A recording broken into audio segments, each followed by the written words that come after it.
This episode is supported by Battlefilm.com. Progress comes to a world of magic as science and the arcane combine to make marvels. Meet steampunk inventors and orc mystics at the Volsun Hub on beastsofwar.com. Twisted aliens and demented cultists battle across the devastating science fiction world of Dark Age. Muster your forces and learn to survive at beastsofwar.com.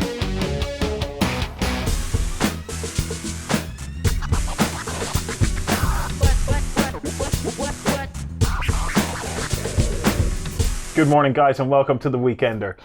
This morning I'm joined by we have Justin and Ben on the screen. We're back! Doppelganger Ben. This is new Ben. Yeah. This is sexy. What is it? Furious, sexy Ben. Yes. Sexy, furious. Okay.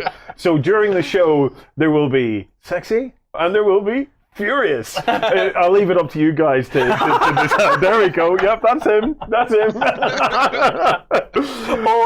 Hold me back. So this is it now. This is the I don't know about you guys, but this is what I call lull week. Okay. Yeah. Because now after the excitement of Gen Con, and flicking through the Gen Con goodies that they brought back, I've got to say the highlight for me was flicking through the Gen Con program. And I've spent a couple of days this week now, just keep going back to the program and flicking through. Is this not your new toilet read? Oh, man. Wait, hold on. You tell me if you took it to the toilet. I right? would. Because you passed it to me to read today, and if it had been in the past, I would want to know. I spent the first time looking at just going through the first 12 or 15 were you licking your finger between the pages? Were you licking your fingers between the pages, because you probably didn't want to do that. It was just map after map after map after map. Yeah. I was just like, this is unbelievable. Yeah, it's crazy, isn't it? It's an incredible thing.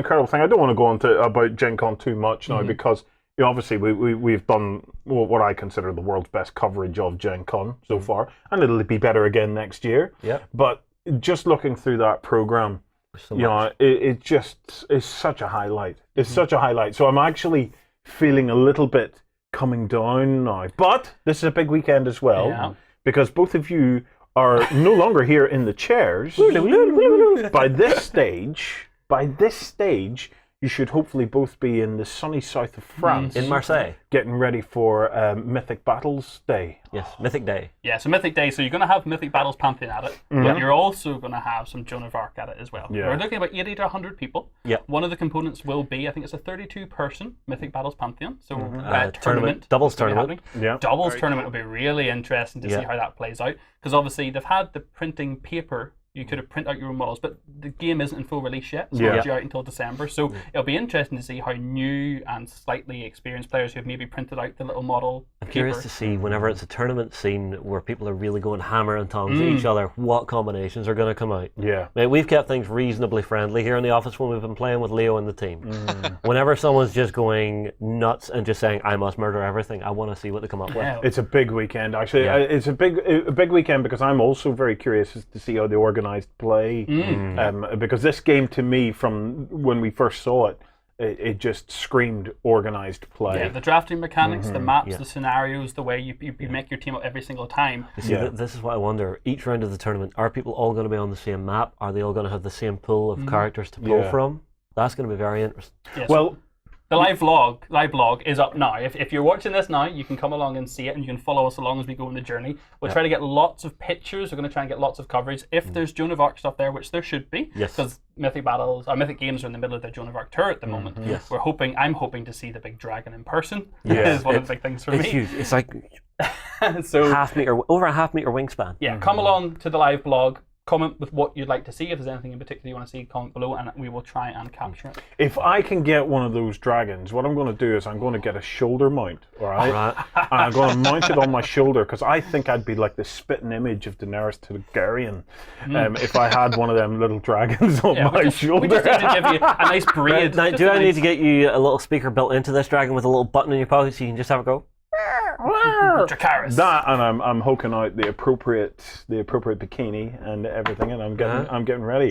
I'm going full Targaryen. I think we need some kind of fundraising campaign to make sure that doesn't happen. Yeah, please do. Please do. I don't have to see war. And I don't want any Jon Snows either. So it's like, let's hold it off. I'm going to talk a little bit about Game of Thrones in backstage tomorrow morning because it's not many spoilers, no spoilers, but I have to talk about it. It's hot. I have to talk about it. Right, we're going to delay. Well, not delay. We're going to announce Gen Con winners next week. Yes. Next week is actually our 200th episode of the Finally got Weekender. to it. Yeah, well, we finally got it. You guys finally got us there. I just want to take a moment to thank all backstagers, new, current, and past, for allowing a little tiny company, a little tiny group of guys to be able to have been around long enough now to have created 200 of these things. Yeah. So 200 Weekenders next week. So I'm looking forward to that. So we're going to do the Gen Con live blog next week, which means you still have another week. So live blog winners, not the live blog. It's already done. Yeah, the Gen Con live blog winners next week. So what do we say? Well, how about we bring all of the Gen Con live blog back to the homepage then today? So if you're watching this over on YouTube or wherever else, come on over to beastofwar.com and we're going to bring all the Gen Con live blogs because there was so much covered. Yeah. I think it's worth being on the homepage for another weekend. The other thing is, if you want to just jump straight to it, you can just go www.beastofwar.com/GenCon and you're there, and you've got everything from this year and the previous year. It's important to note you have 4 days of blog, and in each one of those you've got all of our coverage, so go make sure that you go into the video, you go into the one that you want to comment on that you want to win. Yes. Comment on as many as you like, of course, but make sure you go into the individual video for the one you want to get in for. Next Friday is Hobby Night Live. Yes. Okay. So I want to do another quick shout out. Okay. This week was a big week for me actually. I received a couple of amazing gifts. And I've been feeling a bit, soft and gooey in the heart over this. I'll be talking more about it on vlogs, but one of our community members was sending me through some historical minis. I'm going to be talking about them a little while from now because I want to do some expansion project stuff and with them. But he also sent me some Viking gear that I'm going to show off tomorrow morning in XLBS. And another community member sent me through one. You're trying to make me weep. This particular community member sent me through a set of Scooby-Doo miniatures that he had painted up for me and the kids. And a beautiful handwritten letter. You guys know I love the old school letters. Yeah. I'm a big fan of letters, and I've just been now for this last couple of days just feeling all gooey inside. But in his letter, and this is the point that I want to get to, he talked about how he's a long-time viewer and stuff like that. Just doesn't post much in the forums, and I'd like to change that if I can, because I know there's thousands of you guys out there that sit and consume all of this, but we'd just love to hear from you. We'd love you to get involved, and I know that the forums sometimes having the time for the forums can be a difficult thing, and if you're not in a conversation at the start, sometimes there's a lot there to follow and. And it can, every forum can get opinionated from time, but I don't think that there's friendlier forums in the Intersphere than the Beasts of War forums, to be honest. So if you get a chance, come in. But if you can't do that, join us for Hobby Night Live next Friday, because Hobby Night Live is really all of us together, just enjoying the hobby. Yeah. We will be working on either projects of our own, or we might be working on a little bit of Volsung stuff because we're getting now into the last 2 weeks of the boot camp. We have almost all the terrain now built, so we've got great stuff to show you next week.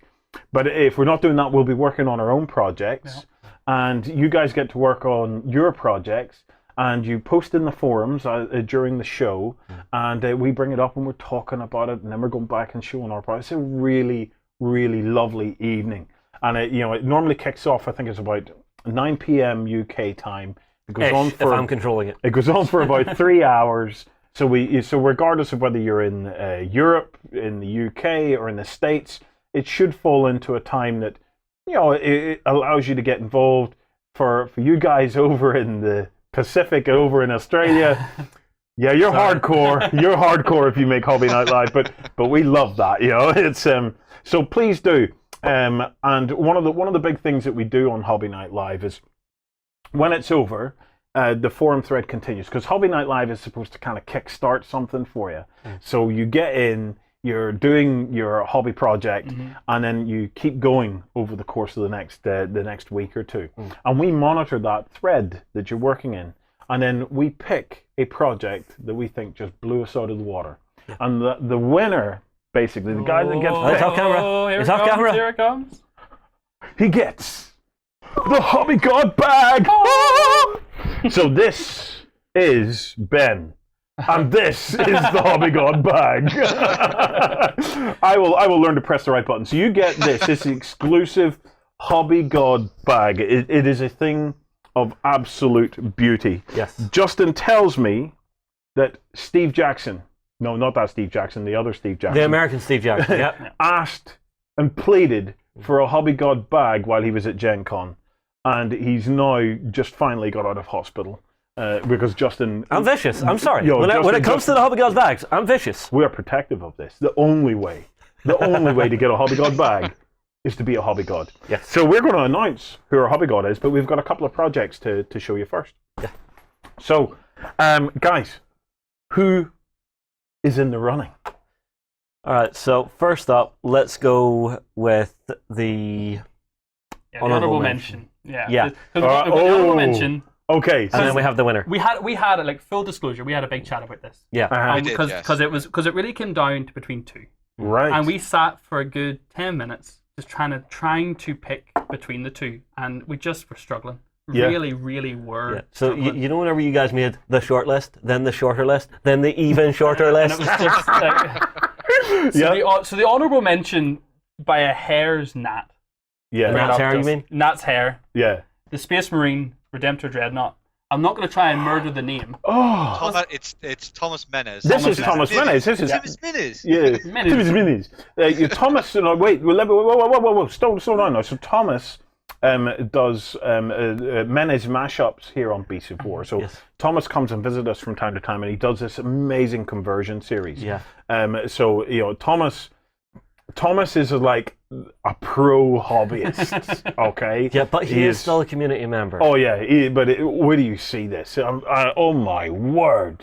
The free hand, particularly on the hand, fist. and on the sort of shoulder pad on this, just absolutely. You may have also seen some of his stuff in a community spotlight. I think it was either last week or the week before, where Lance actually picked out some of his other Primaris Space Marines that he'd been doing. But yeah, some absolutely amazing work on this chapter that he's been putting together. So. Ben, what do you know about this chapter? I can't remember the name of it, I'm afraid, but I know that he's wanted to do something slightly different. He really liked the idea of the Space Wolf colours and stuff. Yeah. So he wanted to try and use those, but he didn't want to do them in particular. So he went for like this Kraken motif on the armour and the signatures and stuff, and all of the detailing that comes with the Kraken on the shoulder pads, even when it comes to the Marines on a smaller scale, are all sort of hand done as well. So he's put a lot of effort into these. Even the stance of the model, it looks like it's about to go down and bring that back leg through for like a big thrusting kick. It's just the stance. It's very powerful. Well, there's Thomas is one of those. He's left it so that you can open and close the sarcophagus. If you look here to here, closed. Yeah. Open. The new model. We showed off open, the model and it's slide up. Closed. Yeah. His attention to detail is insane. I was about to say, Thomas is one of those hobbyists that will just absolutely break your heart and make your heart sing at the same time. God damn you and all your time. He's so talented. It's absolutely incredible. So I get the fact that Thomas is so pro that his proness maybe went against him just a little bit. Is it? So who was her other contender? So this is going to be the winner. So this is the winner. This is because it was really we had a proper trawl through these, and it was tough. When we got to the final two, it became way tougher than whatever really I think had it before. Yeah. So we had to choose a winner, and the winner was Fishman. Right. With his goblins and halflings. Do you want to chat about these, Ben? Yeah, so this was one that he'd started working on a couple of weeks ago, and he brought together throughout the thread and stuff. And I just like these because they had this really awesome sense of character about them. So he'd taken a lot of the goblins that you'd seen from Warhammer and the like and stuff, and then he'd added his own sort of characterful flair to them. They all feel very different and original when it comes towards putting together a little bit of a war band. And the basing looked really nice as well. I in particularly very much like that halfling that was mentioned there as well, with that wonderful little waterscape that she's sort of casting her spells around, which I thought was really, really nice. Here's the thing that kind of just edged it out for me a little bit, because I don't want to say either one was better than the other at all. Yeah. But the thing that I really liked about Fishman's is each like little blade of grass looked very much placed. Yes. It looked like it wasn't just a clump. Even a Varmy painter, we tend to get those little patches and pop them on. Yeah. It looked styled around that little water pool. And the painting of the mushrooms on the shields, very purposeful, very characterful. I think characterful is the great word that Ben used there. I hated that I had to even get involved in the decision. It was tough. So really lovely. Okay. Right, Fishman, get in touch, man. Going up to the, where is it? It's over this way, is it? Yeah. Go over there, do the claim a prize, which will go through to him. Hopefully, he's up to date on these. I'm almost up to date. He's almost up to date on these. So this is the thing. I'm so busy at the minute. I normally batch run them. So yeah. Well, claim your prize. Get in. And I will make sure it gets through to you. Okay, guys, give us a second to tell you about some of the hubs here on Beasts of War, and then we'll be right back with the news. Anime cyberpunk style meets skirmish combat in Infinity. Experience 8 high-tech factions and fight to control the human sphere at the Infinity Hub on beastsofwar.com. Humanity has been driven from Earth, but now it's time to take it back. Join the Reconquest and fight the Scourge on the Drop Zone Commander Hub at beastsofwar.com. You're looking sexy and furious, man. Every time I look up at you, man, I start to feel a flutter. A head wobble. A flutter. Okay, mate, tell us what's going on in the world. Okay, so first up, we're going to be looking at some things that have come out quite recently from Privateer Press. So the first one is actually some of the new releases that came out for the Grimkin, that are obviously the new faction for Hordes. And the first set that we're going to be looking at in this particular story was the Dreamers and Phantasms set. Oh, yeah. So this is a new warlock that comes for this particular faction in Hordes, and each of the different sort of warlocks for this have actually got a really nice theme behind them, and they play very, very differently. So this one's all about sort of dreams and sort of illusions and things, and I really, really like the look of this model because, importantly for me, it was one of these things that sort of goes into a whole new avenue of different things for Hordes, and it sort of pulls on that sort of grim fairy tale styling of things again, which I thought was really nicely, and that kind of carries on when you look towards the Twilight Sisters as well that were also mentioned in this new release. In particular, like, I quite like the idea of potentially using these models even just away from the world of Hordes, because I think they'd be really awesome in a whole bunch of role-playing games as well. Yeah. In particular, the Dreamer model herself. And I really liked the touch of the moons that have been attached to her dress to sort of add to that lunacy sort of element of things. Oh, they're moons. Yeah.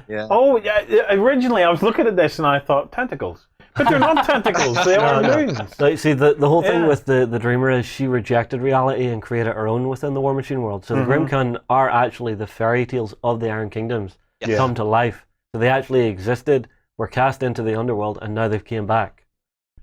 And you get the same kind of feeling carrying on over into the Twilight Sisters, who they kind of make deals with people, and then if people break them or whatever, they'll use their sort of wiles and things to sort of put curses on them and stuff like that on the tabletop and in the stories as well. These ones, as Ben said, really rang out role-playing to me as well. Nothing better than tricking your party to believe that they've found a lovely, attractive half-elf female who's going to give them wine for the evening, and then all of a sudden it all goes horribly wrong, and it's a witch who's going to poison them all. I really like both these minis. Yeah, or take you out back to the Rattler. Yeah, and of course, the guys that at Privateer Press actually do their Iron Kingdoms RPG, so there's no reason you couldn't start to add these in and use them as characters on the tabletop and stuff. So the Rattler's incredible, isn't it? It is really cool. Yeah. What do we know about him, Ben? I'm not entirely sure about too much about him, I'm afraid. I've only really looked into the Warcasters and stuff when it comes to the Grimkin, but the Rattler just for me was another fantastic looking sort of monster that they've gone with here.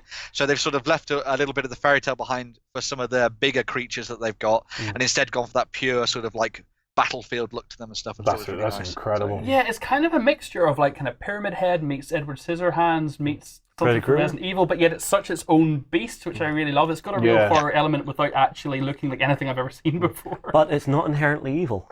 Oh. The whole thing behind the Grimkin is they go after people who have done wrong within the Iron Kingdoms. Yeah. So, it's the don't do it, or, the Dreamer will get you. Don't do it, or the Rattlers will come for you. Things like that. And then the actual minions and the actual foot soldiers for the Grimkin are those people who have done wrong, who have been transformed into Grimkin. Right. Very creepy. Okay. We have the Force book here in the office, and if you have a look through it, each Force entry, it's as if they've taken a snippet of the fairy tale that has been based around it, that has grown around it, and just written it down there to give you the backstory of each of the units. And how it's a really, really interesting direction that Hordes has went, hasn't it? It's opened up, because the thing about Hordes, the thing about any game is whenever you stay within the reality of the game, you tend to find that your stuff can all start to be a bit samey. It just becomes high fantasy. Yeah, so this opportunity for them to say, well, actually, do you know what, we can burst something completely new and fresh into the game. I think it's been fascinating. Absolutely fascinating. This is the thing. War Machine and Hordes have a progressive storyline, so every new book that comes out pushes their storyline forward a bit more. Yeah. And whenever you're reading through the story for these, there's actually something even bigger and nastier and darker hiding in the shadows, which the Old Witches unleashed these to actually try and combat. So and for those people that are like real Privateer Press, Warmer Hordes, like purists that have been there from the beginning, the Grimkin were even there when this was all like a role-playing game, really, really early in its development. Right. So this is something that a lot of people have really, really been looking forward to coming onto the tabletop. So. Okay, so this is not a new thing. This is a concept that has been there from the start, and it's not being birthed into something a bit bigger now. The imagination within these companies is just incredible. Like, imagine having that in your world Bible from the start, and here we are, 10 years on, maybe more in the case of Warm Hordes, and they're only now starting to pull it in. It's just incredible, isn't it? Right. Well, speaking of story progression, we did get a sneaky peek this week as well. Right. At a new version of Sorsha, which is one of the classic Khadoran warcasters. Say hello to her in a Man of War suit. Yeah. Oh my God, it's so lovely. Yeah, so this was some of the concept art that came out through a couple of social media channels showing off the new version 3 of Sorsha, as Justin said, in her Man of War armor. So this is her with her trademark hammer, but she's also now carrying a lot of extra armor on her body, and also that massive hand cannon as well to the side of her, which is pretty awesome. So it'll be really nice to see where it goes with this. And a lot of people have actually been saying that maybe we're going to see a lot more focus towards Man of War themed lists in the future as well with her, which could be pretty awesome if you like the idea of big, huge, hulking infantry alongside your warjacks. And if you have a look, you see in the bottom left-hand corner where it's got the cannon details, and they've got those two little red elements, and there's also a red element at the top. I want to see in the final model, are they going to articulate a swing arm? So you can actually articulate the cannon coming round to your side, or then being retracted back and held in that kind of upright backrest position. Because we've seen such leaps in the Games Workshop models recently with articulation. I would like to see that on the Sorsha model. Yeah. See, the way Privateer normally do design their stuff, there is a single post for it. So that swing arm might actually be an additional armature that's coming down around that arm to actually bear the weight of that bigger cannon. Yeah, but I hope you have an option to either have both or pose. I hope I would be saddened to see such an amazing looking model only have one pose. But that's Privateer style, though. But what is most likely able to happen, looking at the component parts there, it doesn't look like a complicated conversion to make. No, should you want to. So it'll be interesting once we get to see that. Yeah. Okay, in next news, we've got some terrain that we want to have a look at. This is Infinity stuff. Yeah, so Microsoft Studios have got some new releases that came out towards the end of August into the beginning of September, and these are focused on some more of their Infinity world and developing a little bit more. So their real big focus was on developing their hard foam and MDF sort of mixes in this one. And so we've got some cisterns and some techno cisterns. So these are things you could find in industrial complexes or on the side of roads or in big sort of science development parks or something in the Infinity world. But then the thing that really sets them apart is the fact that you've also got these haulers that came with them as well, which are a selection of sci-fi vehicles. And this is what got me thinking that if you're going to try and put together a little bit of battlefield for this, what would you do? So in my head, I was thinking maybe, start off with like an industrial complex or something that based on their mats.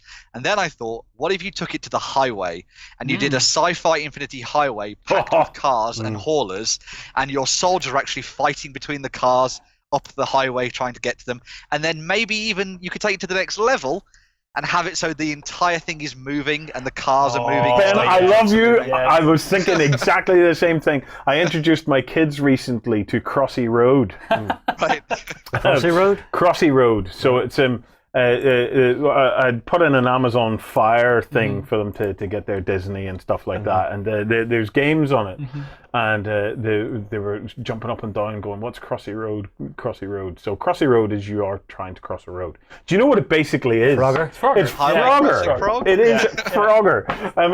So I've been more addicted to this than the kids, but I love the idea of a dynamic gaming table. So in other words, something where the terrain and stuff is moving. See, I went a bit dark because the first thing I thought was, what if I made them crash? Like halfway through, maybe round 2 or 3, they crash together, and then those things fall off, and then maybe they could explode. Maybe there's at some point, if you're moving on the highway, something that you don't do if you're on the defending team or attacking team causes an accident, which then could possibly cause an explosion, which then you have developing battlefield.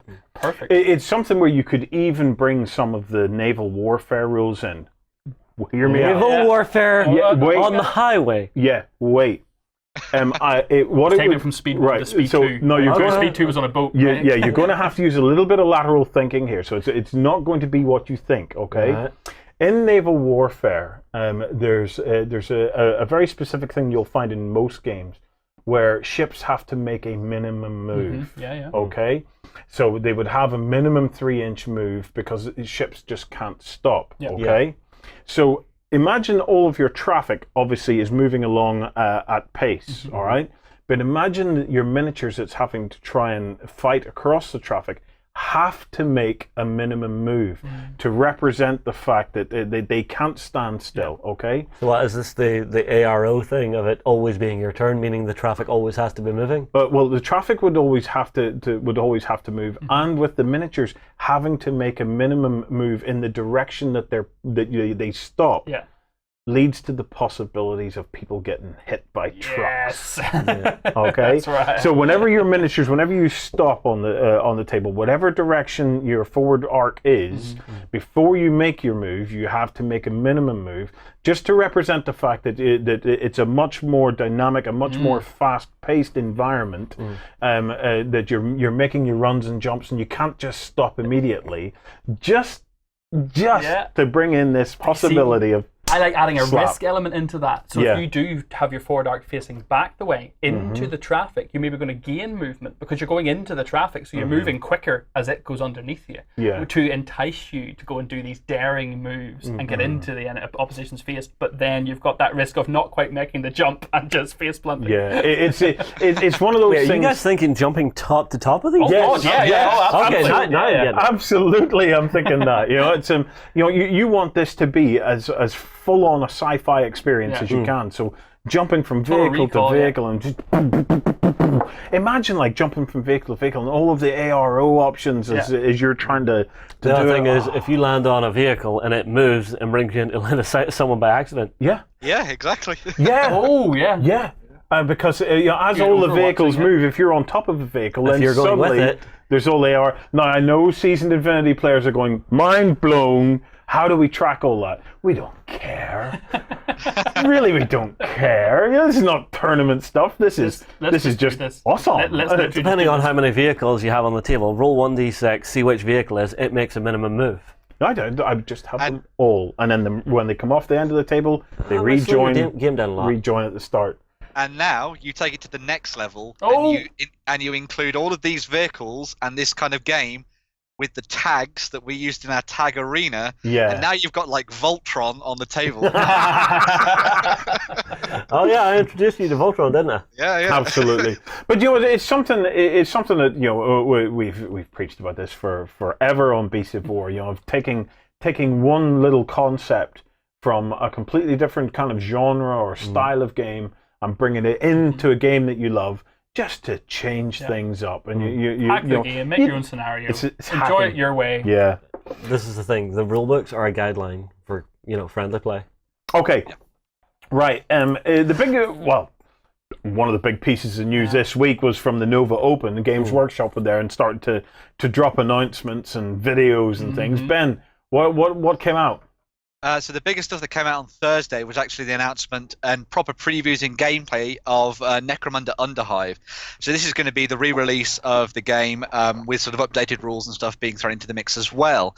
We actually got a little bit of a look at the set and the core base game that you get, which features both House Escher and House Goliath as the two sort of starting factions, is actually going to be played in almost more of a tile-based system.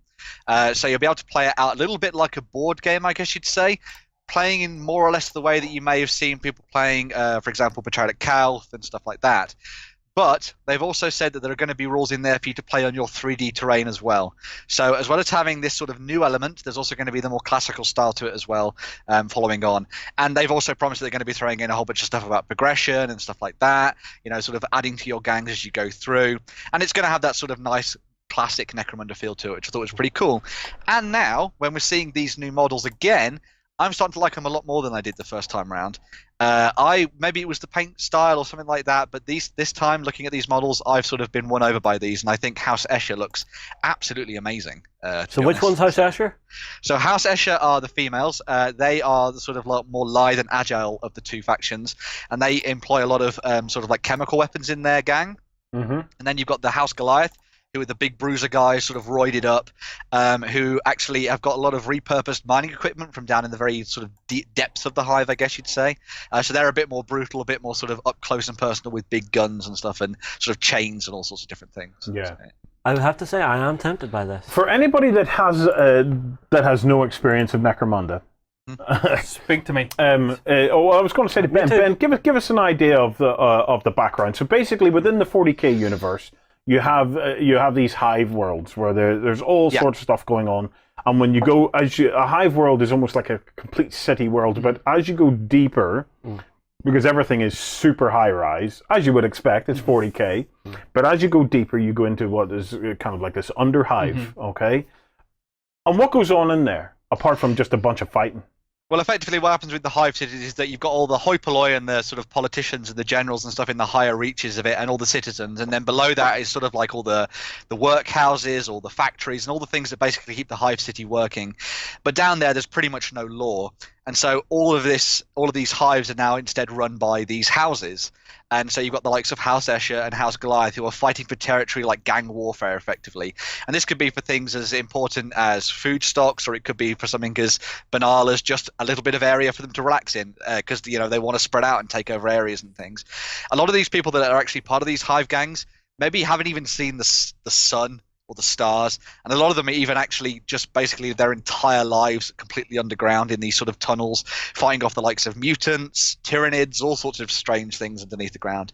But yeah, it's basically gang warfare in sort of the undercity of one of the largest sort of complexes in the 41st millennium, I guess you'd say. Yeah, so I'm very interested by this because I used to play Moortime when I was a teenager many years ago, but it was skirmish based. It was on the tabletop. I've also played Space Hulk, which is obviously full board game. So we're getting two factions in the starter box, and with the tile laying system. Do we think there are going to be new tile, more starter boxes? Do you think it's just going to simply be another new faction in its standalone box, or do you think we're going to see maybe campaigns, maybe adventures, maybe new tile expansions for different places? What do you think, Ben?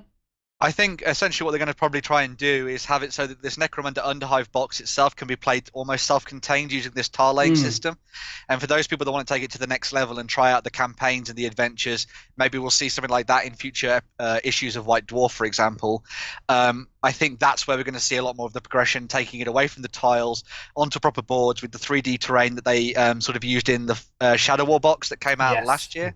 I think so. We're going to probably see a little bit of that coming in. And a quick thing, but yeah, there should be a lot of different aspects to it. It is using the 40k, the 8th edition rule set, I believe. At least it's coming up to date to be in line with it. Yeah. But notice there's templates. So I think something on the lines of there's going to be potentially two different ways to play rule-wise out of the box. Yeah. And interestingly, one of them at least is probably going to involve templates, which I thought was interesting that they've decided to take 40k away from that. But then keep it in Necromunda. This looks to be a lot more of a zoomed-in look at the 40k universe. So instead of having to represent a grenade going off in amongst a squad of guys, a grenade going off in a room, you're going to have to figure out just how much of that room's getting hit. It's a very good point, and because this is square-based, templates actually make a little bit more sense than skirmish-based, because then you don't have those instances of just 2-inch coherency, 2-inch coherency, and these kind of weird situations where people are just constantly trying to avoid template fire. So I actually think the template setting actually maybe suits the tile game better. Yeah, that, and you're focused more on the individual rather than the group. I think they've missed a trick in this. I'm not sure. I'll obviously, final judgment when we get and play the game. But when I was a boy, I was lucky enough to own Necromunda. Myself and Lloyd got it when we were kids. In fact, I remember to this day it was like a J.R. Hartley moment where we'd been phoning around. I think you've told us. Finding stuff in Northern Ireland was not easy, but we found a shop that was some miles away, and I actually got my mum and dad. I think it took us there on the bus for us to go in, and we actually got our own copy of Necromunda. But when we opened Necromunda, it was totally different from any board game we had ever seen in our lives, because all the terrain was three-dimensional. Yeah. So it was all gangways and things like that. They built up, and you were shooting from one down to another, and that's not in this. This is went flat. But do you think they're going to hold on to that until the next faction or the next set comes out? I think if they do, they've missed the point. Yeah. I think that's where the 3D terrain element comes in, and that separate set of rules. So for people that really like that version of Necromunda, you can still play that. There's also just this other version which uses tiles and stuff to make it a little easier and a little quicker to get into, I suppose. So is it an afterthought then? Did they make the best game that they could? Yeah. Or was it this is for all the terrain you already own, and we'll throw this in just in case you don't? Or are they trying to tap into the board game market even more than they already have, and they're trying to focus more? Maybe as you say, the 3D element was an afterthought, and they actually want this to stand alone as a board game. Possibly. Or it could be the pick up and play factor, where you don't have to consider that kind of stuff if you're not used to it. You can just pick up and run with this on a 2D surface. I don't know. I don't know. I just think I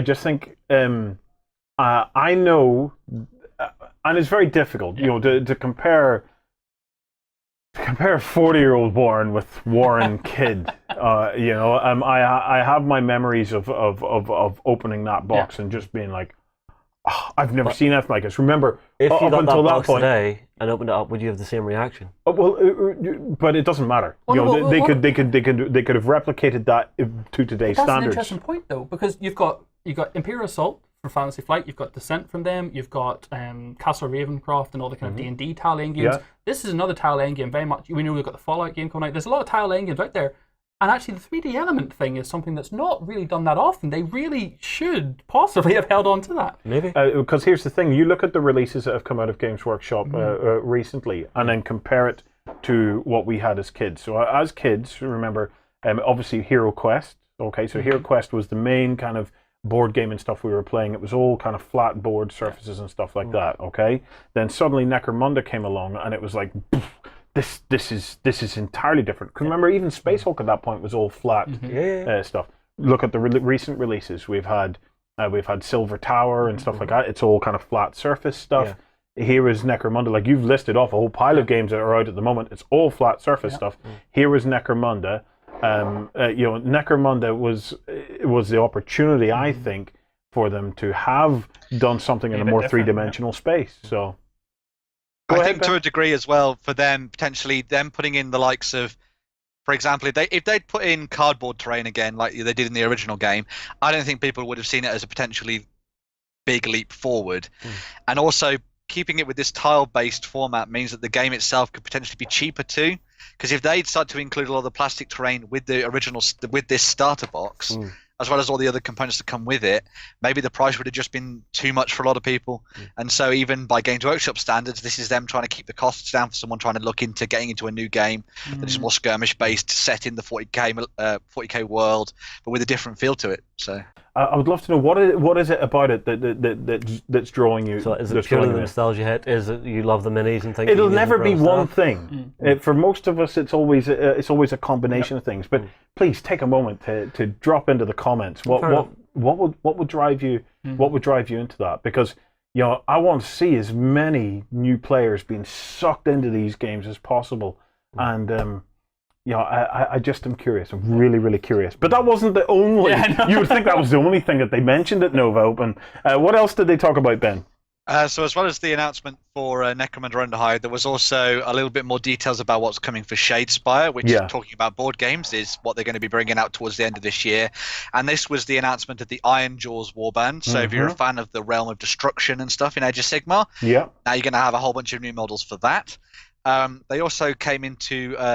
went into a little bit more detail about what's going to be potentially happening next year when it comes to a new sort of global event, almost like a little bit of a global campaign, which is going to be called Malign Portents, sorry. And they actually showed off one of the new undead models for this, which I thought was really cool, called the Knight of Shrouds. Lovely many of that. That's nice. So go and show that to Lloyd, and he can add it to his undead army. Yeah, absolutely.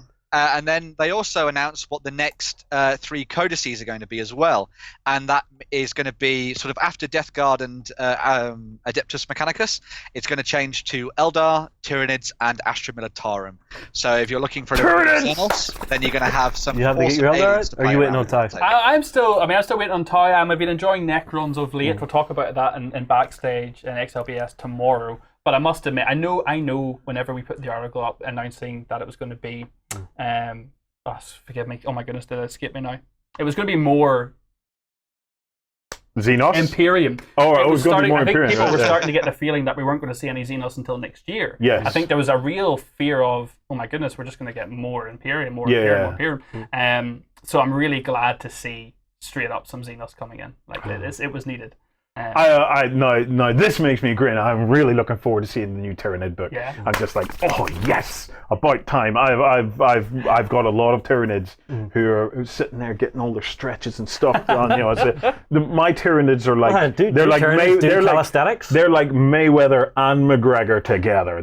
These are the Mayweather McGregor Tyranids. So they're getting ready. That just sounded I walked in. It sounded Scottish. I walked into our little studio the other day, and all of my Tyranids were in a little bath tank running on their treadmills in the water, man. I'm telling you, they are totally UFC in this. What do you do in the evening when we're not out? Seriously. Good. I am so glad to hear it. Right, while we're on the topic, let's do a little bit of Age of Sigmar, because Blight War is out. Ben, what can you tell us about it? So this is a new sort of boxed game or boxed set that has come out or coming out for Age of Sigmar. It's all based around some of the stories that were told in the early sort of Realmgate Wars era in the fiction, where the Stormcast Eternals were fighting through the gardens of Nurgle and trying to drive them out and help the Sylvaneth. Yeah. And so this box brings together 2 new characters. So you've got Neve Blacktalon, who is another awesome female Stormcast Eternal, which is great, and Horticulus Slimux, which I think is how you say his name. Well done. Who's the strange old hammer Nurgle guy sort of crumbling around on that snail, you see. It's not a snail. What is it then, Justin? It's got feet. It's got feet. I don't know what it is, but it's got feet. A snailolophus, is it? Like a snailox. Snail?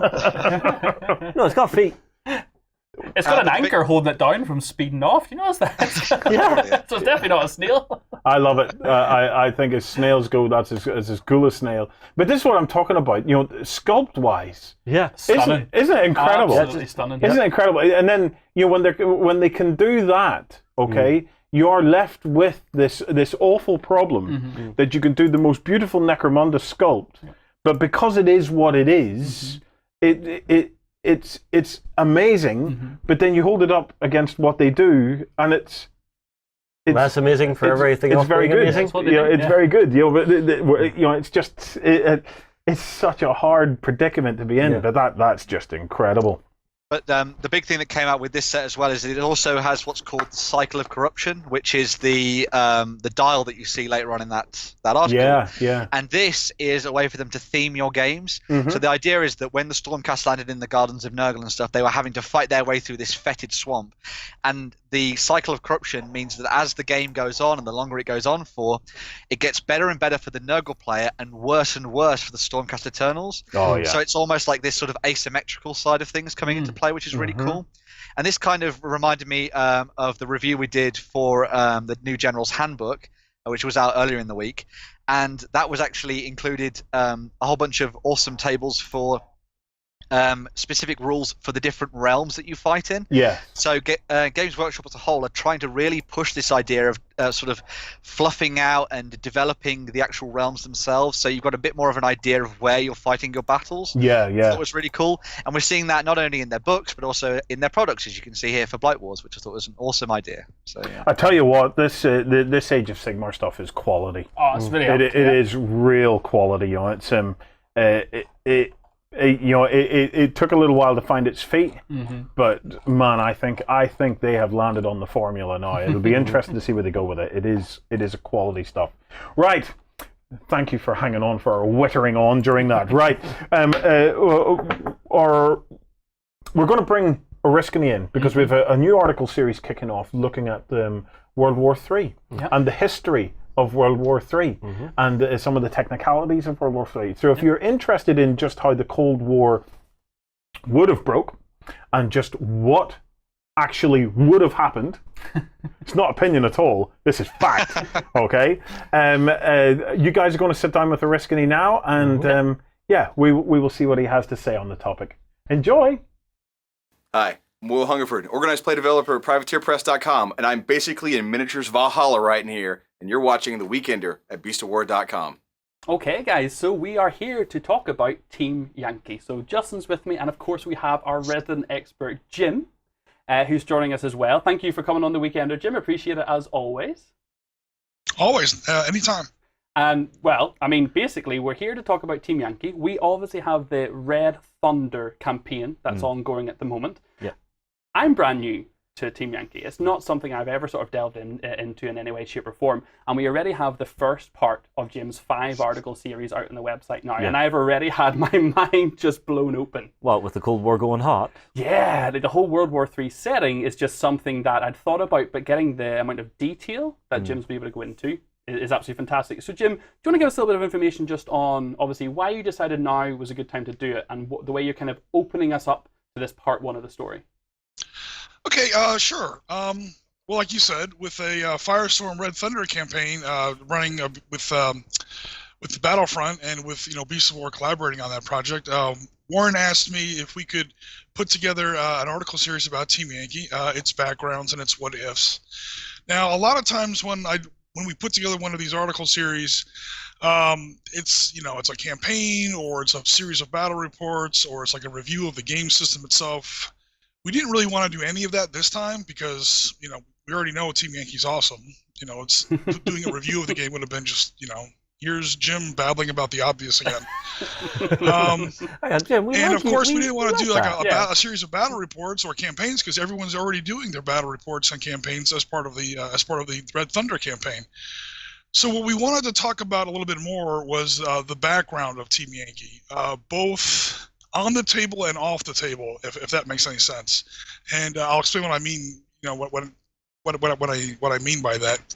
Of course, the background of Team Yankee, as far as on the table goes: Germany, East Germany, West Germany, 1985, Central Europe, Warsaw Pact invades through the Fulda Gap, NATO versus Warsaw Pact. The whole background of what this war might have looked like in the 1980s if it had happened. Thank God it didn't. But also the background of Team Yankee as far as, okay, where does this game come from? I mean, obviously it comes from Team Yankee, the novel. That's Harold Coyle, wrote that book back in the 1980s. Where he set his book in, he didn't do his own world building. That book is set inside the setting and background of another novel written by General Sir John Hackett back in the 70s. Where our general ideas about how World War III might have happened come from, how accurate those have turned out to be, or would have turned out to be, how that lines up, and then of course how that impacts the tabletop. So we really wanted to challenge some maybe some preconceptions, stir up some conversation, and see what these guys, what these writers and generals and army officers did back in the 70s and 80s. What predictions they got right, and what predictions maybe they didn't get so right, and how that translates into the Team Yankee war game that we play today. And whenever at one point you said there, Jim, actually really struck a chord with me, was that challenging conceptions. And when you talk about Harold Coyle's work, and how it kind of had that, obviously through all his experience in the military and American military, it had that kind of American slant on it. And one of the things I think I loved when I read your article was the way people may conceive as Team Yankee as being a big American boisterous thing, but it's not actually. It's got a bit of hoorah built in there. The Team Yankee name, though. Do you want to give us this little background about how you as a writer took, your experience from reviews and board games and and campaign writing to now being a bit more challenging and actually challenging the setting that we know? Well, Harold Coyle, I'm not trying to, he's a hugely successful writer. He's written, I don't even know how many books. Team Yankee was his first. It's his big breakout novel. So I'm not trying to, I don't think anybody who plays the game is going to be challenging, his expertise or anything like that, because he was he was definitely an armor officer in the U.S. Army. I think he made it up to major, or he was a major when he wrote the book. In the 1980s in the U.S. Armor. So when he's describing the way the United States Army works in the 1980s, he's perfect, obviously. I mean, that was literally his job. Where it gets a little strange for myself and for others that have collaborated with me on this project, and we'll get to them in just a second, and other, veterans from the period, is how the Soviets are portrayed. And in the novel, it's no big deal because, you know what, they're the enemy. You don't really get to know your enemy in great detail in a war that's fought at 3,000 meters. They're like this big, faceless red block of opponents that you have to fight, at long ranges. You never really get to know them as people. You're just shooting at targets. So nothing's wrong with the novel, obviously. But when you translate that into a war game, and now both sides have to be treated evenly, because obviously you have Soviet players and American players, British, German, everybody else, you have to bring some of that balance back. And so when you're directly taking scenarios and unit capabilities and point values, stuff like that, when you're trying to take the armies as presented in Team Yankee, the novel, and putting it into Team Yankee, the game, we wanted to bring back a little bit of light on how the Soviets do in that war, or how they would have done in that war if it had taken place. Yeah, and I think it's a really incredible point, and I think when that translation to tabletop is so important to maintain balance. You don't need that from a novel in any way. The devil's in the detail, and that's already there. Well, whenever you're playing on the tabletop, if you're sitting there playing as the Russians, you want a bit more depth and background than just going, these were the bad guys of this fight. Absolutely. And so whenever you talk about the collaboration then, so do you want to talk a little bit about, because I know you've worked with Ben Collins, so do you want to chat about how that came about and the benefits you've seen of having that mind to bounce off? Well, collaboration on these article series is something that Warren and I have been talking about, ironically, since the Team Yankee boot camp. During the Team Yankee boot camp, we sat down in the pub at this table, and we talked about how we wanted to, be writing these articles going forward. And this is way back in November of 2015. And one of the things we tried to do was, let's try and recruit some more writers. Let's try and get some more people to write their own articles. And since then, there's been at least 6 or 7 guys. I can't mention them all right now, but there's been a lot of people that have worked with me on different levels, as far as writing these articles, contributing content, contributing photos. There's been a bunch of them in all kinds of genres. Recently, I've collaborated with Craig Pauls over in Canada. I flew up to Canada to actually play some games with them in fantasy genre of all things. Oh, fantastic! People couldn't believe their eyes. They're like, "Ariski's writing about fantasy? What's?" So, like I said, we were talking about when Red Thunder, the campaign came out for Battlefront. Warren reached out to me, and he was like, we should come out with an article series about this. And somehow it got out on this. Oh, the Red Thunder game came out, and Ben was commenting on it. Ben Collins was commenting on it on the Red Thunder thread. And I was like, hey, we might be doing something about this soon. And he's like, hey, if you need any kind of help, or if you want me to help you write these article series, if it's any way I can contribute, please let me know. Now, as far as why I was obviously very happy to accept, and as far as why I was happy to accept is I had met Ben Collins at the November 2015 Team Yankee boot camp, and in that boot camp, I got to meet him. He's a great guy, but beyond that, he's also a 20-plus year British veteran. Wow. I'm a veteran. Lots of people at that boot camp were veterans. I don't know if you guys ever realized how many veterans you had at that. That was like a veterans convention. Almost half the people there had served their nation's militaries at one point or another. And then after the boot camp, we all got home and we started talking about, you know, how the boot camp had gone, and a thread started up called the Lloydoslavian War 1985 Retrospective. And it was everybody writing these little pieces of flash fiction about like their units and how they'd done. And when I was reading some of Ben's writing, it just came through very clearly that, number one, this guy knows what he's talking about. I mean, he was, you know, in the British Army for, you know, extended period of time. And also in reading his writing, he's also, you know, pretty good writer. So I was like, hey, when he asked if he would, you know, if he would contribute, I knew he knew the material. I knew he was a great guy, and I knew that he was a good writer. You know, triple threat. That's a win for everybody. So yeah, we definitely brought him on board.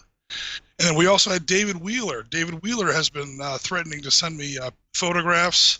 He had a bunch of great photographs for the 6-Day War article series. They came just too late for us to include them in the series. So this time we were able to get him in. He has some fantastic table photos. I mean, really big ones. His cage, so to speak, might rival your cage over there at the Beast of War studio. It's, wow. He has essentially built a little gaming hobby hall out the back of his from the ground up, properly block building. Oh, I'll have to go on the forums now and see if I can have a look out for that. That looks good. Yeah. So, I mean, I guess... go ahead, Jim. I'm sorry, go ahead. Well, I was going to actually just... I didn't want to move on. So you go ahead, and I've got a couple of questions about the first article. Yeah, so it was basically, you know, can these two guys contribute? And I said, absolutely. The hardest part of writing these article series most of the time is the photographs. Because we don't just go to the website, go to the internet and just grab a bunch of Google images or whatever. A lot of times we really want to have our own tabletop photographs. Because it's a wargaming site. You know, we want to talk about war games. We want to show people, you know, great tables and great miniatures. And you can't just go on the website go on the internet and grab other people's, you know, stuff. So what we try to do is obviously build our own tables, and that's the hardest. So whenever anybody offers me, you know, to send us some photos, if the photos are, you know, obviously the photos have to be a certain quality level. Needless to say, I'm probably talking in circles here. Quality photos are huge. They're solid gold when you're writing these article series, and Ben has them on top of his writing and his expertise, and David Wheeler definitely has them. So when you're talking about the collaboration, Jim, I think one of the big things for me, we've seen it from the first article, and you're obviously saying that you've seen writing, you've seen posting of images from Ben and those kind of guys in the forums, and being able to see the value from that. The first article has shown to me that just a nice collaborative article with great pictures and great writing brings people together, because we've had at this stage, I think 120 comments back and forth. I know, Jim, you've been spending quite a bit of time coming back to everyone, and it just shows how enthusiastic everyone is to get their teeth into a subject like this. You see, also with the collaborative piece, you don't have just one person that you're relying on to reply to everybody. You've got multiple people who've worked on it and who know the details of it, who can be getting back to comments, asking questions, stating opinions, things like that, which I think worked really well. And so the first article, Jim, I mean, it primarily focused on kind of introducing us to, you know, what the kind of 5-article series is going to be like. It's talked a little bit about the setting and the books and where the Team Yankee is based from. I mean, it was a news to me, actually, about the Third World War book and that setting actually becoming such a big part of it. So where do you see the next couple of articles then leading us along? Do you want to give us a very small snippet of what we can expect in the next 4? Well, yeah, the first one covers, it introduces the project, and then it talks about, you know, what Team Yankee is, the novel, where Team Yankee takes place. Team Yankee doesn't do its own world building. That's in a different novel, General Sir John Hackett's Third World War, August 85. And then we also talk very briefly about what Team Yankee actually means. With a name like Team Yankee, it comes across as a very, you know, America first, America's awesome. That's actually not what Team Yankee means at all. So we wanted to fix that just a little bit. Part 2 reviews the opposing armies. We've already had questions about this in the comments, by the way. Is it just going to be Americans and Russians? We cover everybody. We cover people that Team Yankee hasn't covered yet. We cover the Danes, the Dutch, the Belgians. You know, NATO is a big organization with a lot of armies in there. We get, of course, the British, the West Germans. And then we look seriously at the Soviets. And this I want to touch on just a little bit. Because of all the, you know, sometimes when you talk about like the big overall background of a given war, whether or not that war even took place or not, it doesn't matter. You can get very high level in the details, into the politics, into the geostrategic considerations. And people are like, look, let's talk about what's on the tabletop. And when we're talking about what's going on with the Soviets, the group of Soviet forces in Germany, there are things that we need to talk about. There are things that Battlefront is correcting with the new Red Thunder release, as far as like what kinds of tanks your Soviet forces are made out of in 1985. So this really does, and so please do, everybody, check out the articles that comes out when Part 2 comes out. It talks about the kinds of tanks that the Soviets are supposed to have, as opposed to some of the tanks that they do have, where that line is drawn, and it really does affect your actual, 15 millimeter tabletop. It's not just, interesting background material, so to speak. Part 3 is the war that never was. We talk about how these armies are deployed, what the different objectives for the two sides were going to be. The Lloydoslavian War of 1985 that we did at the Team Yankee Boot Camp was a lot of fun as far as NATO invading into Eastern Europe, but we do talk about how and why NATO really could not have struck first. And it's not like any kind of a moral call. There were just certain considerations that precluded it as a possibility. Part 4 is a prognosis, and here's where we talk about how the war kind of would have turned out. Even without nukes, the amount of devastation that it would have caused would have been a lot worse than World War II. Yeah. Some of the analogs we have for that, we touch on the Gulf War of 1991, where one of the largest armies on Earth is destroyed in less than 100 hours. And what that would have been like if that other army was better equipped. In other words, if it had been the Soviets instead of the Iraqis. And it's horrible to even think about. But on a more cheerful note, we also talk about a lot of these other books that people have been mentioning, and a lot of the other books that also talk about a potential World War III in Europe. That's Chieftains, that John Lyons recommended to me. It's a fantastic book.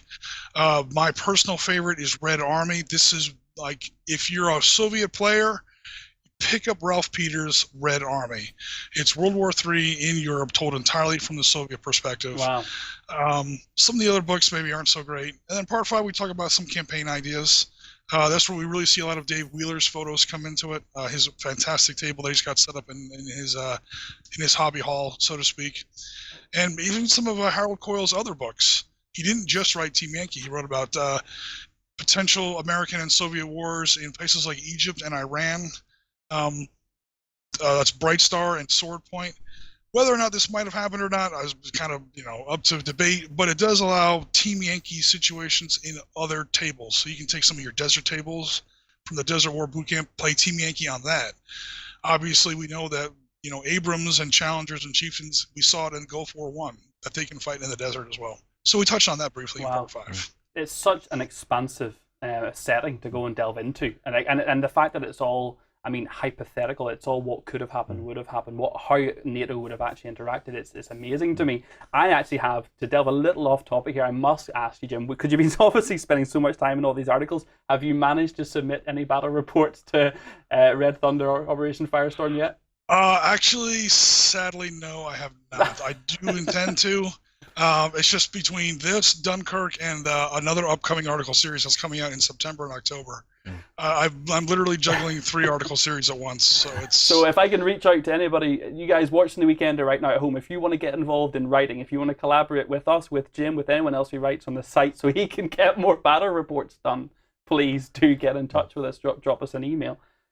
Jim, that's fantastic. I guess the final thing I want to know is, when you're playing on the tabletop yourself, so when you're bringing all this knowledge back, what faction do you play? Are you a Soviet player usually? I have a Soviet army and a Bundeswehr army. So West Germans. Which one's your favorite? Don't come on, you gotta have a favorite. The West Germans are definitely better. Tank for tank. There's no contest there. Although when I set up my whole Soviet force, it's a big army. Anyone who plays the Soviets, it's like playing the orcs in 40K or the Nids in 40. Get your checkbook ready. You're going to have to build a lot of stuff because you need a big army. And it's a lot of work. It's a lot of expense. It's a lot of storage. But the nice thing is when you build a Soviet army in Team Yankee and you set it all up at once, it does look awesome. The individual Leopards look better than the individual T-72s and T-80s. But once you set up that whole Soviet army at once, you just kind of step back and say, wow, that's awesome. That's what I'm here for. That happy face there, that's it. Yep. Well, for myself, for a final thing, going forward, we are actually now, we're in World War III, it's theory crafting now. Yep. What I'm interested to see is where the technology moves within the world. So basically, one thing I've always seen is, as soon as a war kicks off, technological advancement really gets ramped up because armies and nations start to research new weapons, new vehicles and stuff like that. So I have to wonder how the guys over at Battlefront are actually going to deal with that. Are they going to introduce more advanced tanks a little earlier because that, the R&D would have been upped on that a lot more than just during peacetime? What do you think, James? Well, that depends on how long World War III lasts. And the consensus is from the experts, that's, Harold Coyle, General Sir John Hackett, Ralph Peters, that it only lasts a couple days. Wow. Really? The longest, World War III, even if it doesn't go nuclear. So, people keep asking us about nukes. Let's just, because nukes pretty much blow up the game, literally, let's just, realism or not, let's just take nukes off the table for a second. World War III only lasts very, very short period of time. Ralph Peters gives it 2.5 days. The longest one is Tom Clancy's Red Storm Rising. It lasts 36 days in Red Storm Rising, and that's one of the many criticisms that Red Storm Rising gets, is just how long the war lasts. It's impossible. We have analogs for this. We have the Gulf War in 1991. That war lasted 100 hours once it got going on the ground. People say, well, the Iraqis are a terrible example. The Soviets are a lot better than the Iraqis, and that's very, very true. You cannot look at a Soviet T-72 and an Iraqi T-72. They are totally different beasts. But all that would have meant is that if we were fighting the Soviets instead of the Iraqis, is that the armies would have annihilated each other. The projected attrition rates and losses are astronomical. The amount of technology and effort and engineering that goes into one M1 Abrams is 50 times what went into a World War II Sherman. And because of the lethality of and anyone who's played Team Yankee knows this, those armies just annihilate each other in like 3 or 4 turns. You have to be really careful when you're playing that game. These tanks are dying at 10 times the normal rate, or 10 times the World War II rate, and it takes 50 times as much. No industry, not even the Americans, are keeping up with this. World War III is a war you fight with what you have on hand, and that's it. Oh, fair enough. Now, but to your point, and this is where it also gets very important, Team Yankee takes place in 1985. It is not modern warfare. It is alternate history. So as far as, where the technology would have gone, all you have to do is forward wind the clock 5 years till you get to the end of the 1980s, beginning of the 1990s, and you have the aforementioned T-80 battle tank that the Soviets should be playing with. You have the American Apache helicopter gunship. You have for the British, you get rid of these chieftains and you finally get some Challengers. Challenger 1 that we saw in the first Gulf War, and the Challenger 2. There is a huge... there is a lot of room for the future technological advancement that you're talking about. And really all you're doing is you're just forward winding the timeline to, the 1990s or even the early 2000s. Some of the stuff that we've seen in Iraq, Afghanistan, the war on terror, those units can be brought into Team Yankee eventually. So yeah, there is a potential for new technology to be brought into the game. Certainly. Cool. Well, that's what I wanted to know. Yeah, fantastic. Wow, it is just mind blowing. It's so opening reading through and getting. I can't wait to read the rest of your articles, Jim. And specifically about the technology. And I never would have thought about just how quickly it could all transpire. Well, look, thank you so much. Have you got a final point, Jim? Oh no, I was...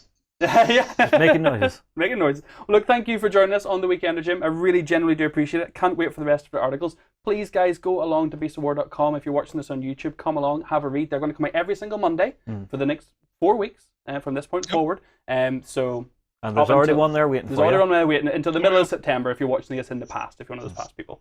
So we are going to move on, go a quick break, and then we will be right back. From Viking halls to the cities of the future, terrain buffs will love our foreground hub. Watch gaming tables of all genres come to life at beastsofwar.com. Fight for the Iron Kingdoms as a warcaster. Take control of the mighty jacks, arcane devices, and dark sorceries to bring the fight to the War Machine Hub on beastsofwar.com. That chat with the Riscally, absolutely just mind-opening. Like, just to see, I think the big thing for me actually is just how quickly World War III, had it happened, would probably have been over. Within a couple of days, the forces would have just wiped each other out. Such would the armament have been, even if you took nukes out of the equation, just how quickly everything would have escalated and then been just done. And it's terrifying. Having that chat with Jim, having his experience and obviously all his history, was just so nice to take that away from him and really get his experience. I have to ask, so how intimidated were you to sit in on your first historical piece on Beasts of War? I let him know with it. I have to say, I absolutely could sit and listen to Jim talk for hours. It's incredible, knowing that we don't have ours and that we want to give you guys out there some good content and let you know about the 5 articles that are going to come out and kind of keep on topic. I had to hold back asking 1,000,001 questions because I just wanted to know more. I got to play some Team Yankee now. I've got to get my hands on some books and start getting into it. And his 5 articles are just, I can't wait. Every Monday we're going to have one. Which of the factions is drawing you for equipment and stuff? I would definitely be a US player. Really? Yeah, Abrams player? Okay. Yeah, absolutely. We're all babies of Ronald Reagan, man. Sorry, I'm playing the Germans just for Leopard 2. Beautiful piece of kit. So, you see, I'm with Az on this, right? Because I'm not so technically up on the kit and the armor and stuff like that. I don't look at these games and get that kind of a buzz connection. That kind of. But on something like Team Yankee, I was a young boy. Ronald Reagan was like God of the world to me as a young boy because it was different times. This was President of the United States of America. This is the most, whenever, at that point when a youngster heard on TV, this is the most powerful man in the world. Ronald Reagan to me was like a living Superman. Do you know what I mean? You take it very seriously as a kid. This is the most powerful man on the planet, and you think to yourself, because remember in the movies, Superman would always defer to the President of the United States of America. Okay. So so that sense of reverence is still there. Obviously, it doesn't seem to exist anymore. Presidents get such a rough ride now compared to what they did in the 80s. But my reverence for Ronald Reagan, because he would have been my first president that I would actually have known and been able to comprehend, remembered. Obviously, being here in Northern Ireland, we had a thing for Bill Clinton because I remember when he came across. Bill would have come here. I remember to this day them talking about in school and stuff. They're saying they're even welding the manhole covers. The manhole covers are being welded to protect the president. And I was thinking, why is he going to fall down a manhole?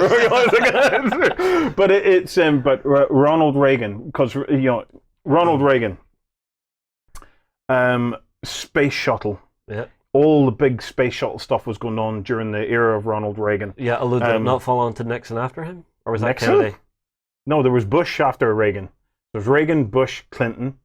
All right. Bush Senior. I'm thinking Kennedy, then Nixon for the space race. I'm thinking moon landings, not the shuttle stuff. There was Kennedy, then Johnson, then Nixon.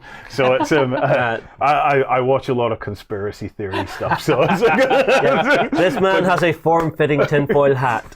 But Reagan. I'm trying to remember if it was on Reagan's watch that the Challenger disaster happened. Something tells me that it was. No, was it not later? No, something tells me that was during Ronald Reagan's time that the Challenger. You're thinking of Columbia. Sorry. So it's sorry. Challenger had a huge impact on me. I remember weeping uncontrollably as a child because all I wanted to be was an astronaut. I ended up an arsehole, but it's subtle spelling difference. But all I wanted to be, I was obsessed space travel, and to me the shuttle was the most amazing thing. You know, the fact that they could go into space in this space plane and then come back. And I remember I was heartbroken, utterly in bits as a little boy. I must have only been about 8 years old. And I went into school the next day and I wrote a story about it, and I was just like, I just was so caught up about the whole thing. But that was a Reagan thing as well, you know. It's, as far as I can remember, at least I have this sense of Reagan during that. So just this huge, powerful guy. Yeah, that's a very long-winded way of saying I'm probably with you on this. That my sense of the power of the United States of America, because remember that even for us here, the Soviet Union was the great enemy. You know, Mikhail Gorbachev ended up becoming. You ended up with a lot of respect for him. But remember, before that moment of whenever it all started to crumble and the Berlin Wall started to come down. You know, and we realized that the Hoff was actually the main man of the who averted the apocalypse. Before all of that, remember that the Soviet Union was seen as as a real threat to the whole thing. And then, you know, the other thing we would have grown up with at that point was spitting image.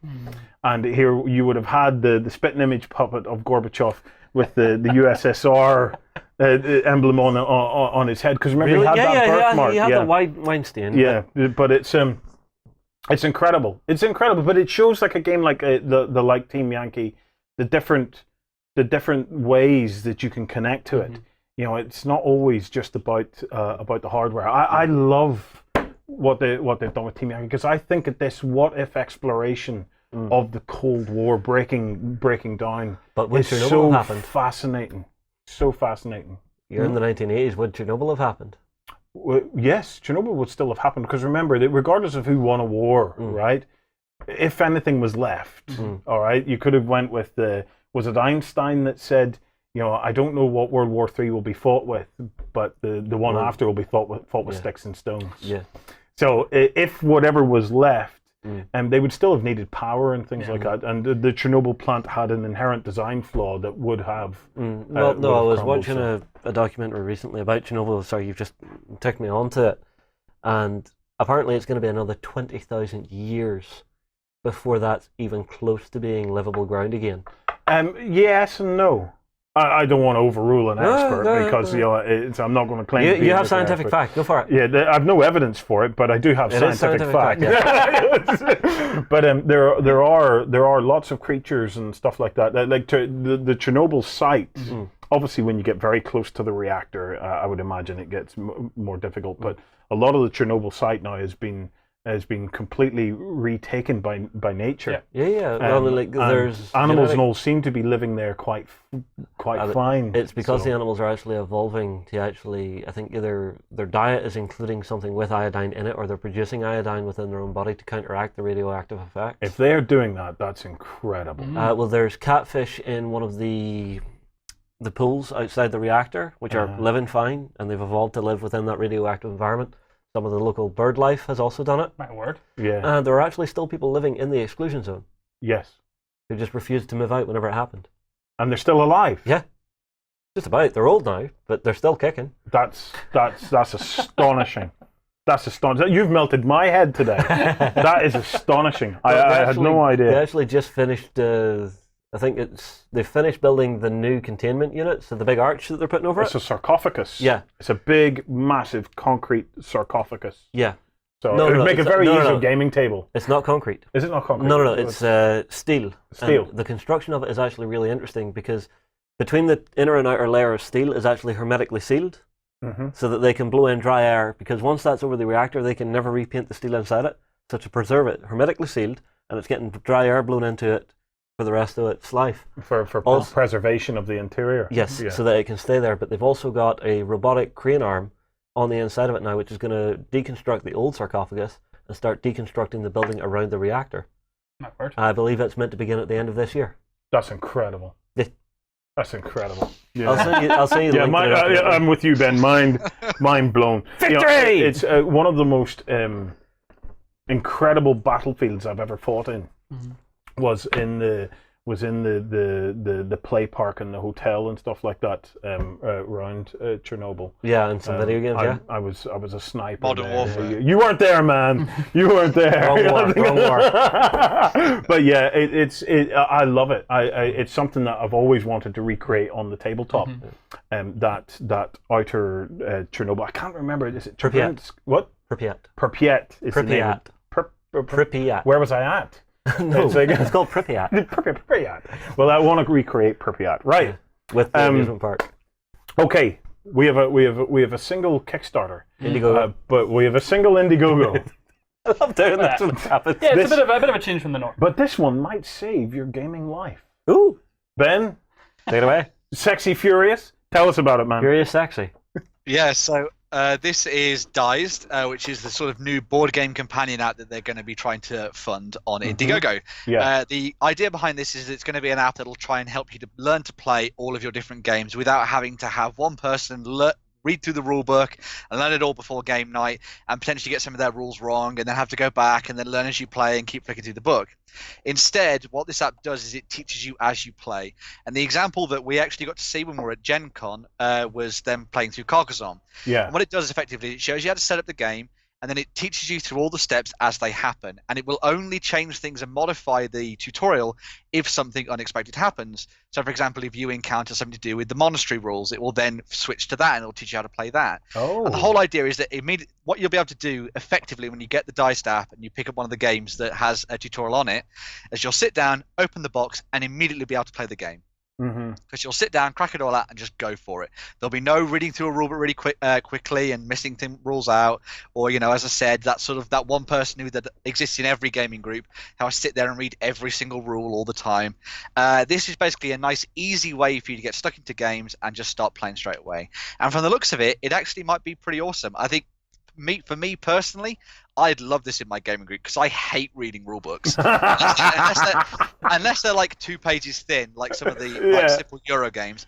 I absolutely despise rule books, and I always get things wrong unless I know a game like in and out. So this is going to be something that I may potentially download onto my phone or my tablet and give a go, I think. Yeah. But yeah, this looks really cool. I need to weigh in quite heavily here. Okay.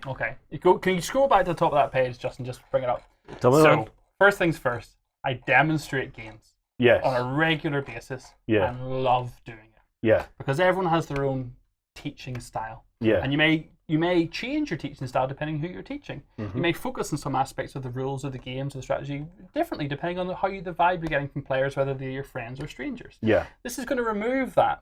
And it's going to create a simple tone that hopefully everyone can understand, which is really interesting. Are you feeling threatened? I am legitimately feeling threatened. It's going to take learning a game and make it. I don't want to use the word bland because it's going to be the art is beautiful, the step by step guide is beautiful. What we've seen in our videos at Gen Con and UK Games Expo is cool. But there it is. There's the bit that hurts me. Learning games is finally fun. Wait. Remember, not everybody has an as.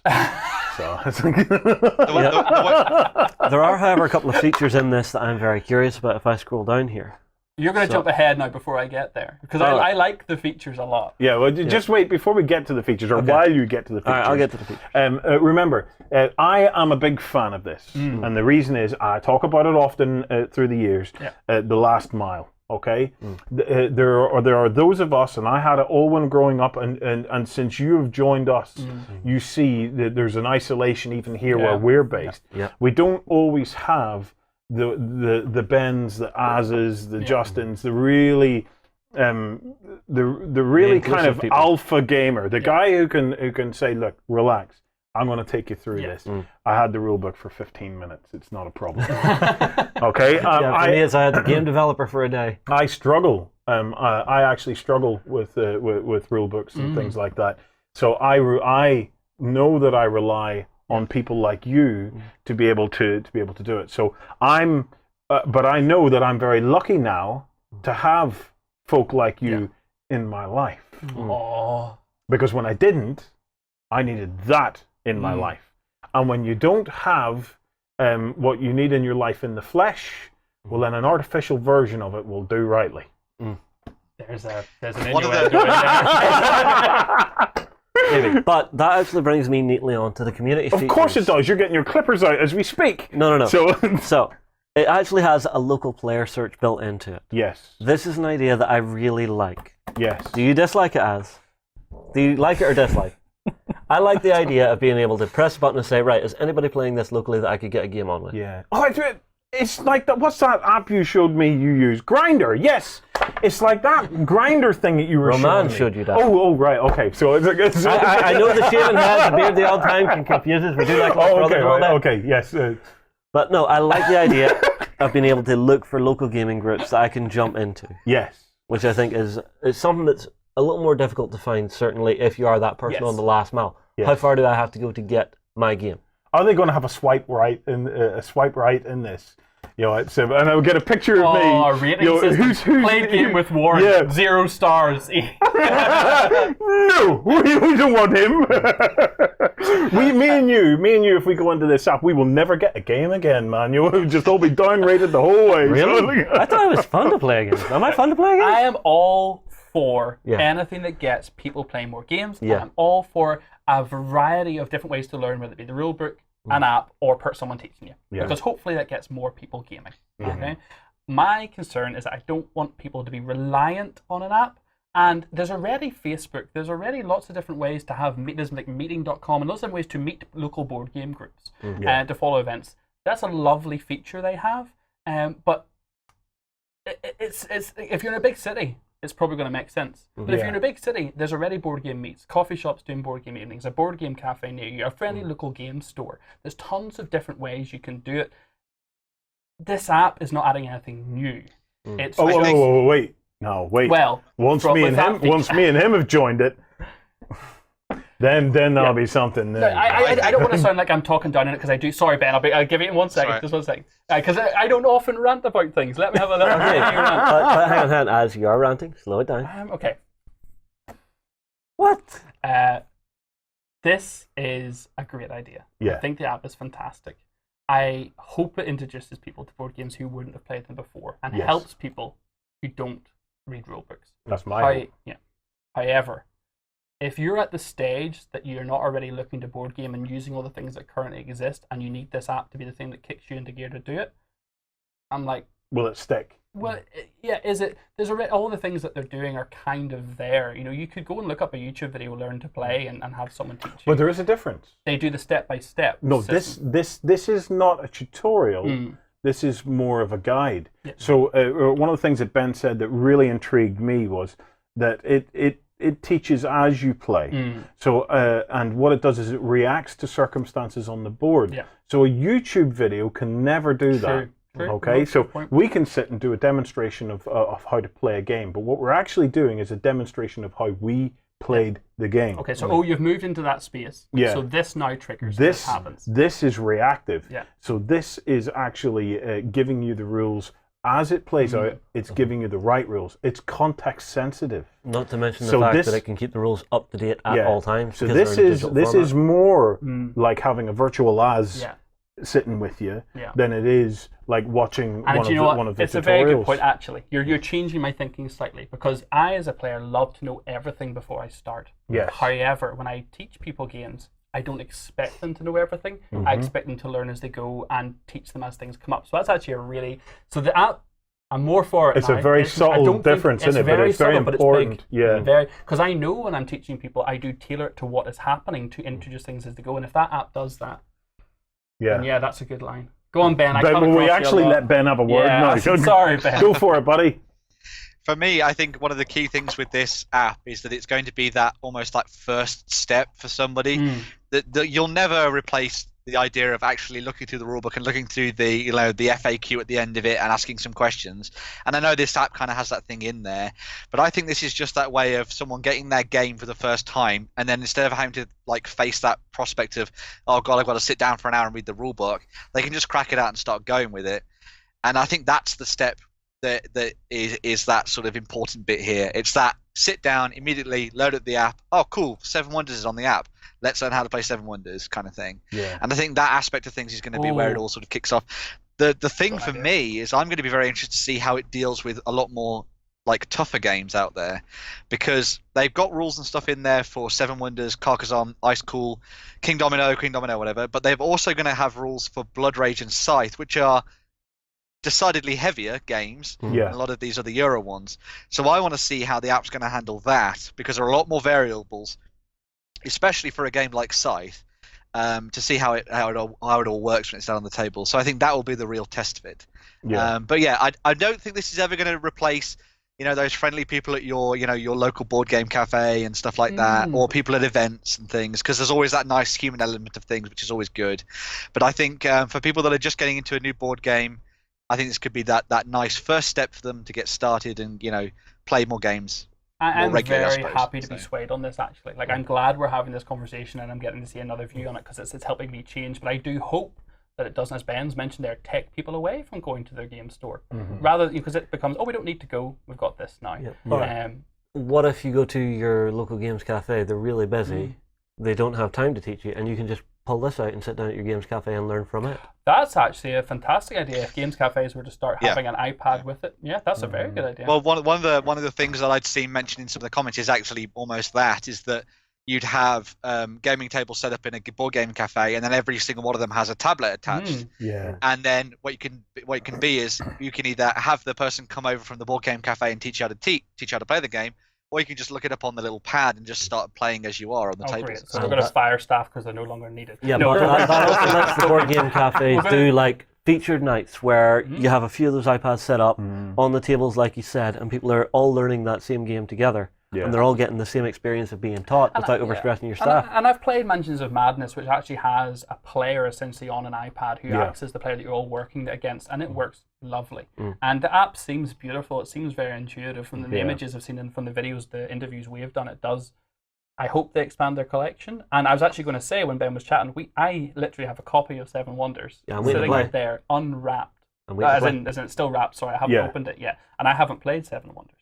So we need to get and try this and see what it's like. I need to hold the rulebook and try it. Let's do that.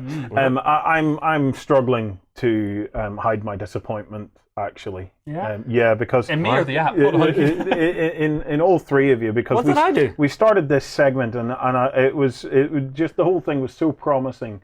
And then all three of you been going on about the best thing about this app is, is people being able to learn how to play. The best thing about this app is swiping right on me and Justin. Let's get that straight here, all right?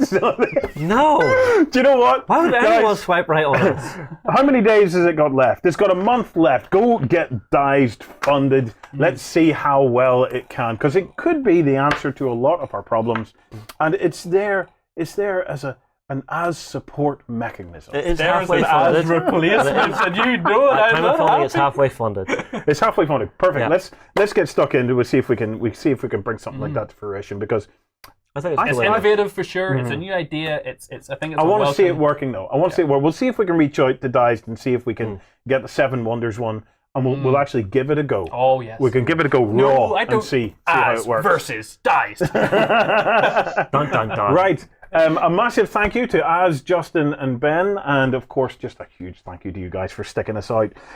We are back again tomorrow morning over on beastsofwar.com with the backstage version of the show. We've got a lot of funny stuff to talk about on that. So if you fancy extending your weekend of awesome gaming, come on across to beastsofwar.com, take our 7-day free trial, and just come and join us. Grab a coffee, have some fun, and we'll all chillax. Right. Thanks for watching, guys. See you soon. Go ahead and check out our other content on screen now, and be sure to check out beastsofwar.com for the latest gaming news and gaming Let's Plays. And while you're at it, why not hit subscribe, and remember to ding our dong. Go on, you know you want to click it. Go on.